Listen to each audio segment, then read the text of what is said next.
Oromoon yeroo ammaa kun lafa oolan irra lafa bulantu caala jedha. Guyyaa hiriyoota keenyaa wajjin dabarsuu dandeenya. Bakka hojiitti dabarsuu dandeenya. Baay'ee bakki oolmaa bal'aadha.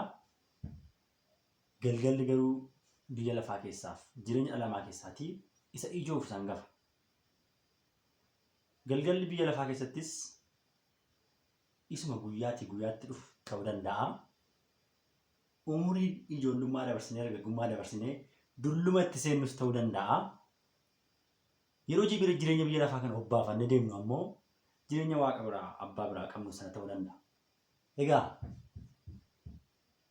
galgala keessaniif hammam yaadaartu? Galgalli keessan hammam isin boqochiisaa jira? Sa'aatii meeqatti gara siree keessanii deemtu? Sa'aatii meeqatti siree irraa kaatanii hojii eegaltu? Yeroo rafuuf yeroon ka'uun jireenya dhala namaatiif baay'ee isa ijoo waan ta'eef hirriba keessan ga'aa boqodhaa rafaa. Hirribni ga'aan hin jiru taanaan guyyaa keessa wanta bal'ee tokko jira jechuudha. Utuu gara hirribaan deemin daqiiqaa 5 ta'aatii ofii keessan madaalaa maal hojjettan? Eessa ooltan? Akkamitti ooltan? Wanti karoorsan sun ta'eera?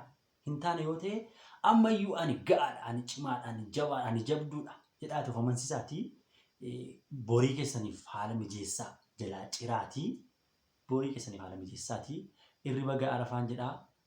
Akkasumas waa'een mana galgalaaf waa'een bakka bultii akkuma Oromoon jedhu lafa oolan lafa bulantu caalaa. Guyyaa hiriyootaa wajjinis bakka hojiittis dabarsuu dandeenya akkuma jedhee galgala keessanii hin dagatinaa. Baay'een isin jaalladha. Galatooma.